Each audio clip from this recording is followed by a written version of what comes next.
Praise the Lord. सभी को प्यार भरी जय मसीह की पवित्र आत्मा की आवाज़ चैनल के ऊपर आप सभी परिवारों का स्वागत है। मेरे प्रिय भाई बहनों, आज का वचन आपको समझ से भर देगा। आज का वचन परमेश्वर के समीप लेकर जाएगा और आज का वचन आपके जीवन में बरकत देगा, क्योंकि जीवित है परमेश्वर का कलाम जब हम इस पे मनन करते हैं।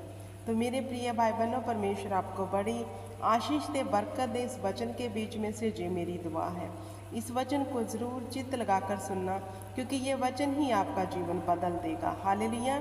आज हम बात करते हैं नीति वचन अध्याय 3 में। नीति वचन जो सुलेमान के द्वारा लिखा गया है मेरे प्रिय भाई बहनों, नीति वचन अध्याय 3 में से क्या कहता है वचन? हे मेरे पुत्र, मेरी शिक्षा को ना भूलना, अपने हृदय में मेरी आज्ञाओं को रखे रखना, क्योंकि ऐसा करने से तेरी आयु बढ़ेगी और तू अधिक कुशल से रहेगा। परमेश्वर का वचन कह रहा है कि हे मेरे पुत्र, आपको और मुझे परमेश्वर कह रहे हैं कि हे मेरे पुत्र, हे मेरी बेटी, मेरी ये किसी भी आज्ञा को ना भूलना। क्योंकि अगर हम परमेश्वर की आज्ञा मानते हैं तो परमेश्वर कहते हैं क्योंकि ऐसा करने से तेरी आयु बढ़ेगी और तू अधिक कुशल से रहेगा।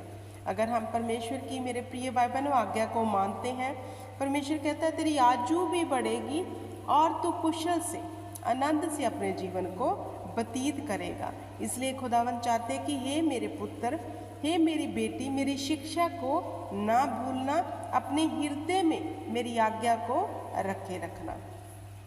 आगे वचन कहता है कृपा और सच्चाई तुझसे अलग ना होने पाए, वरन इनको अपने गले का हार बनाना और अपने हृदय रूपी पट्टी पर लिखना। परमेश्वर चाहता है मेरे प्रिय भाई बहनों कि कृपा और सच्चाई हमसे अलग ना हो। हम सच्चाई वाला जीवन जिए, दया वाला जीवन जिए, दूसरों पर तरस करने वाला जीवन जिए, क्योंकि खुदा नहीं चाहता कि ये चीज़ें हमारे जीवन से अलग हो। हमारा जीवन एक धर्मी का जीवन होना चाहिए, पवित्रताई का जीवन होना चाहिए और सच्चाई से भरा हुआ जीवन होना चाहिए, क्योंकि परमेश्वर कहता है इनको अपने गले का हार बना के रखना। हमारे अच्छे कर्म जो है वो हमेशा हमारे जीवन में बने रहने चाहिए, क्योंकि परमेश्वर कहता है अपने हृदय रूपी पट्टी पर लिखना, कृपा और सच्चाई हमसे कभी अलग ना हो। हालेलुया। तो परमेश्वर फिर आगे कहते हैं तब तू परमेश्वर और मनुष्य दोनों का अनुग्रह पाएगा। परमेश्वर कहता है यदि तू मेरी आज्ञा पर चलता है, चित्त लगाता है और अपने दिल की पट्टी पर मेरी आज्ञा को लिखा हुआ है और धर्मी का जीवन जी रहा है और सच्चाई से तू अपने जीवन को व्यतीत कर रहा है, फिर परमेश्वर हमसे वादा करता है कि तू परमेश्वर और मनुष्य दोनों का अनुग्रह पाएगा। फिर परमेश्वर भी हमारे फेवर में हो जाएंगे और लोग भी हमारे फेवर में खड़े हो जाएंगे। जैसे हम कभी किसी से हेल्प लेने जाते हैं तो हमारी हेल्प नहीं होती, तो जब परमेश्वर कहता है तू मेरी आज्ञा पर चलेगा, उन पर चित्त लगाएगा, फिर तू परमेश्वर और मनुष्य दोनों का अनुग्रह पाएगा। ये जो हवा ने मेरे प्रिय भाई बहनों हमसे वादा किया है और उसके वादे हाँ और आमीन में है। फिर हमारे जीवन में परमेश्वर का फेवर उतर आएगा और मनुष्यों का फेवर भी हमें मिलेगा। और कितनी जे बड़ी बात है हमारे जीवन में कि जिसकी और जो हवा हो जाए फिर उसका विरोधी भी कोई नहीं रहता। इसका मतलब जब जो हवा हमारी और हो गया तो धरती के मनुष्य ऑटोमेटिकली हमारी और हो जाएंगे। फिर परमेश्वर कहता है तू अति बुद्धिमान भी हो जाएगा, फिर खुदावंद हमें बुद्धि भी देगा। तो मेरे प्रिय भाई बहनों, अगर हम परमेश्वर की शिक्षा को ना भूलें, उसके वचन पर चित्त लगाएं, उसकी आज्ञा पर चौकसी से चलें, हालेलुया, हमारी आयु भी बढ़ेगी, हम पर परमेश्वर और मनुष्य दोनों का आदर भी हम पाएंगे और अति बुद्धिमान भी हो जाएंगे। आगे परमेश्वर कहता है तू अपनी समझ का सहारा ना लेना, वरन संपूर्ण मन से यहोवा पर भरोसा रखना, उसी को स्मरण करके सब काम करना, तब वह तेरे लिए सीधे मार्ग निकालेगा।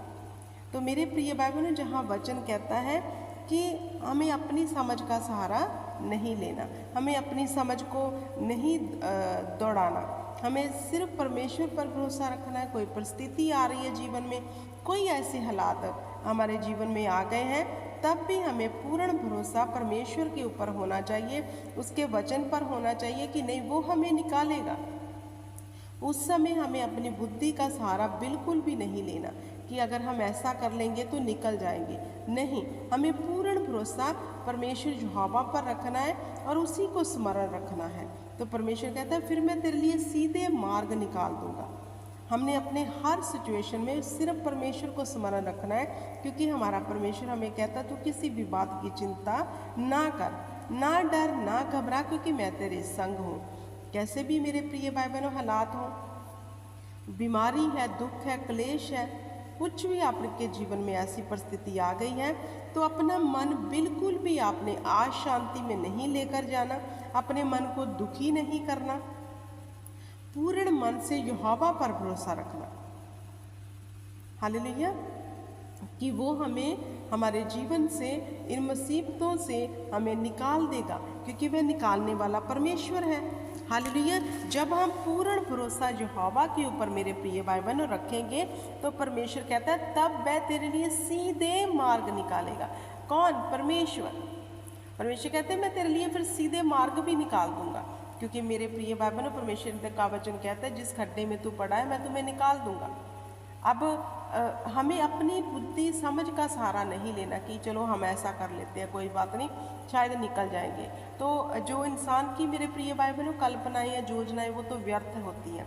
तो जब यहोवा पे हम भरोसा करते हैं वह हमें निकालता भी है और हमें बरकत भी देता है, हमें अपनी आशीष से भर देता है। हालेलुया, इसलिए परमेश्वर का वचन कहता है अपनी दृष्टि में बुद्धिमान ना होना, यहोवा का भय मानना और बुराई से अलग रहना। बहुत लोग क्या करते हैं, अपनी दृष्टि में बहुत बुद्धिमान है, मतलब अपनी नज़र में वो बहुत अक्लमंद है, उन्हें लगता है कि हम जो करेंगे वो सही करेंगे। लेकिन परमेश्वर कहता है कि अपनी बुद्धि में तू कभी, अपनी दृष्टि में मतलब तू कभी बुद्धिमान मत होना। हालेलुया, यहोवा का ही भय मानना। हमें अपनी समझ का सहारा तो लेना ही नहीं है, हमें सिर्फ एक दूध छुड़ाए हुए बच्चे की तरह परमेश्वर की ओर ताकना है, उसकी ओर देखना है, क्योंकि हमारी भलाई तो परमेश्वर की ओर से ही आएगी। इंसान कितना भी जतन क्यों ना कर ले, क्या वह जतन करके, चिंता करके अपनी आयु का एक पल बढ़ा सकता है? कभी भी नहीं।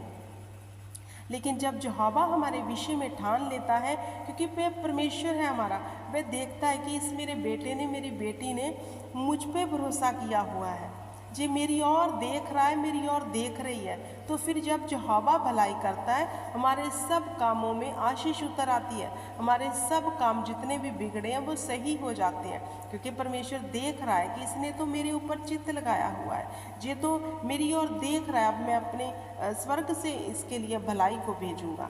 इसलिए हम परमेश्वर के जब डर और भय में रहते हैं मेरे प्रिय भाई बहनों, तो खुदाबंद हमें कहता है कि हमें परमेश्वर के डर और भय में बने रहना है, क्योंकि आगे वचन कहता है ऐसे करने से तेरा शरीर भी भला चंगा रहेगा और तेरी हड्डियां पुष्ट रहेंगी। अगर हम परमेश्वर के डर और भय में बने हुए हैं तो हमारा शरीर भी चंगा भला बनेगा।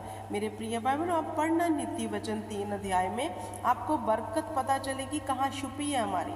हम परमेश्वर की आज्ञा पर चले, आजू बढ़ेगी, परमेश्वर और मनुष्य दोनों का आदर पाएंगे। हालेलुया, और परमेश्वर का भय मानने से हमारे सब मनोरथ पूरे होंगे। और अगर हम परमेश्वर की आज्ञा पर चलते हैं, हमारा शरीर भी चंगा भला रहेगा और हमारी हड्डियां भी रुष्ट पुष्ट रहेंगी। जो हम शरीर में दुख कलेश देख रहे हैं, दुखों को, दर्दों को, कई तरह की बीमारियों को, अगर हम परमेश्वर की आज्ञा पर चलने वाले हैं तो हमारा शरीर भी चंगा भला रहेगा। तो और हमें क्या चाहिए, क्यों ना हम परमेश्वर के वचन की आज्ञाकारी करें और अपनी बुद्धि का ना सहारा लें, वरन पूर्ण मन से परमेश्वर पर भरोसा रखें, क्योंकि वही हमारे लिए सीधे मार्ग निकालेगा। कितने जन चाहते हैं खुदावंद उनकी ओर हो, उनकी ओर दृष्टि करें। जितने जन चाहते हैं तो वे अपनी आंखें परमेश्वर की ओर रखें और अपने पूरे मन से यहोवा को याद करें और उसी पर टकटकी लगा के रखें, अपनी बुद्धि का सहारा ना लें और परमेश्वर की आज्ञाओं को अपने दिल की तख्ती पर लिख लें। मैं सचमुच आपको इन वचनों में से बड़ी आशीष बरकत देती हूँ कि आज का वचन आपका जीवन बदल देगा और परमेश्वर चाहते हैं कि हम उसकी आज्ञा पर चलकर अपने जीवन में कुशलता देखें, खुशहाली को देखें। वो नहीं चाहता कि हम परमेश्वर की अनाज्ञाकारी करके मुसीबतों को ले। वो चाहता है कि मेरा बेटा मेरी बेटी मेरी आशीष को ले ले, मेरी आज्ञा पर चले, क्योंकि वह हमसे प्यार करता है। मेरे प्रिय भाई बहनों, खुदावंद हमसे बहुत प्यार करते, इसलिए वो चाहता है मेरी बेटी मेरे बेटे मेरी आज्ञा तो को तू कभी मत भूलना। इनको अपनी दिल की तख्ती पे लिख ले। हालेलुया। आई होप कि आपको आज का वचन समझ आया होगा। खुदाबंद आपको बड़ी बरकत दे। तो आइए करते हैं छोटी सी दुआ। हे मेरे पिता परमेश्वर, इस वचन में से तेरे बेटी और बेटियों को बड़ी आशीष मिले, बरकत मिले, और सचमुच जे दिल की गहराइयों से तुम्हें स्मरण करने वाले बन जाए, और पिता परमेश्वर तेरी आज्ञा पे चलने वाले बन जाए। खुदावंद खुदा, और उनके जीवन से हर कला क्लेश जाता रहे, हर बीमारी जाती रहे, हर दुख दलिद्र जाता रहे खुदावंद खुदा। और जो संपूर्ण मन से तुझ पे भरोसा करके खुदावंद खुदा अपने जीवन को व्यतीत करे खुशहाली से, और तू इनके लिए संदेव सीधे मार्ग निकालते रहना मेरे खुदावंद खुदा, और अपनी पंखों की आड़ में रखना खुदा। आशीष देती हूँ इन परिवारों को तेरे नाम से खुदावंद खुदा, और जो कुछ इस वचन में से बोला गया इनके लिए बहुतात की बरकत का कारण बने। सब बोले आमीन, आमीन और आमीन। God bless you everyone.